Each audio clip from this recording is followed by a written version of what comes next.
Today I am working in the kitchen. I thought I would bring you along and just talk about the transition of getting back into the kitchen after having our first baby.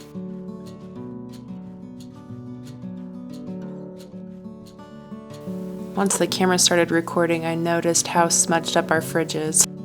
It's pretty much always smudged up, and I'm the culprit, unfortunately, but I thought I would wipe that down finally.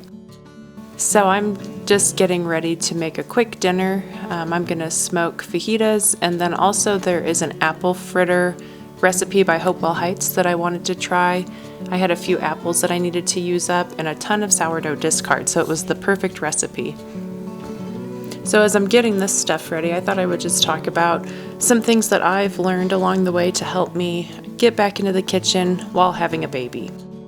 I know a lot of you probably have multiple kids, and it doesn't even seem like a big deal.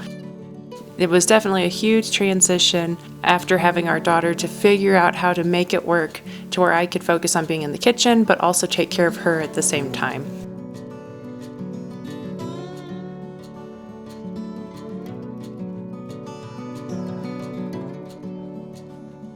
The first few months after she was born, it just felt like it was absolutely impossible to make dinner. So thankfully, I had prepared some freezer meals, a lot of crock pot meals, and those got us through those first few months.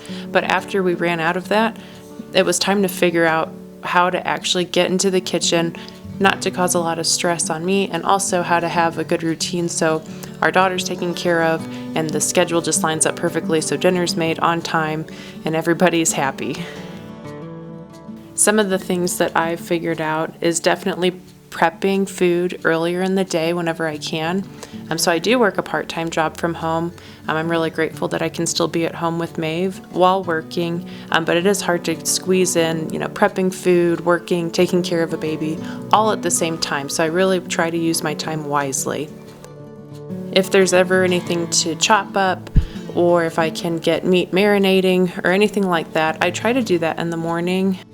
This helps so much because when it comes time to make dinner, usually everything's already cleaned up, the cutting board's washed, and everything's just ready to be heated up in whatever way that I'm cooking.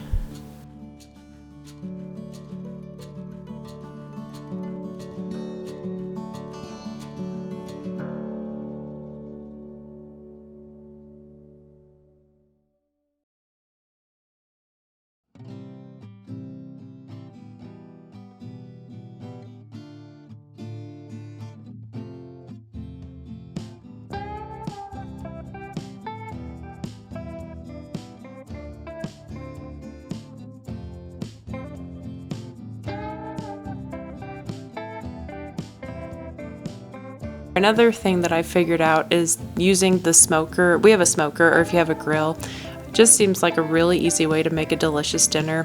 And also it gets your husband involved because I know my husband absolutely loves using the smoker, and usually he'll take over if I have a meal that is, prepared to be smoked on the smoker.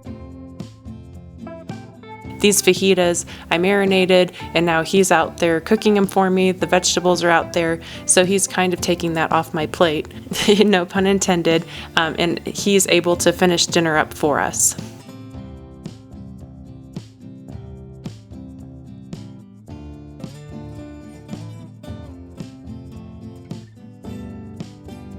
Side note, I know it looks like I'm pouring wine into my Dutch oven there. That's actually just recycled oil we used the last time we fried food.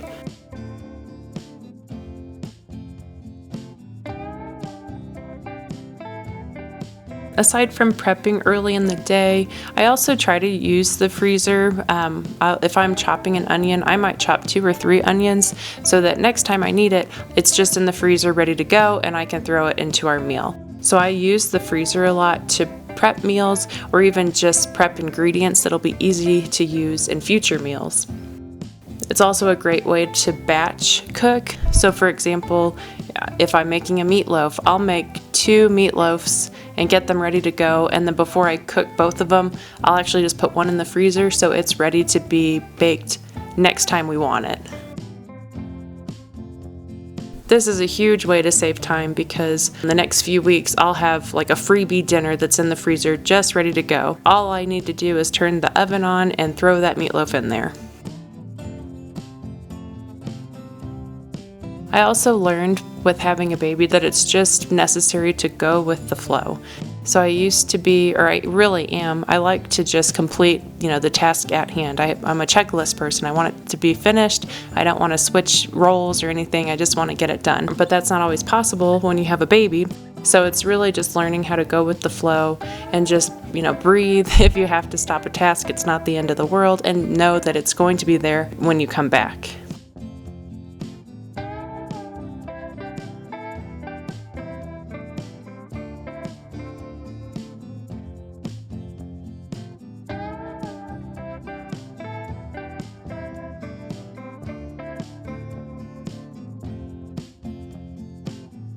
You'll notice these apple fritters, it looks like I messed one up, but it actually cooks really well. So this was a great way to use up discard in apples. And I thought they just turned out delicious, especially with the icing that goes on top afterwards. These were so good. I feel like going with the flow is a great life lesson in just a lot of ways, but it really does help while I'm making, trying to make our meals in the kitchen. And I'm also trying to just have a better attitude. The Bible verse, count it all joy, comes to thought a lot while I'm trying to cook dinner and take care of the baby, and I just feel like I'm overwhelmed. But I just think it's so important to have a good attitude while I'm doing it. Not only does it make it easier for me, but I know that it's beneficial for my family. And I also like to remind myself that I'm setting an example for my daughter. Sometimes things are hard, sometimes things feel overwhelming, but we can have a good attitude and it just works out in the end. And it's just more pleasant working in the kitchen. I really do enjoy it. I want to enjoy it to the fullest and not feel stressed. So it's been a good mental practice to just try to see the joy in the task that I'm doing.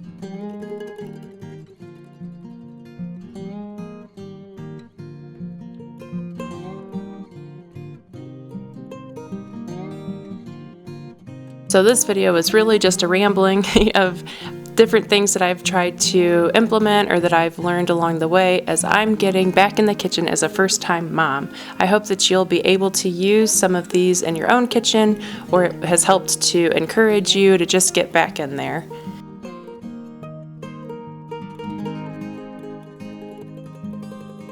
Thanks so much for watching. I'll see you in the next video.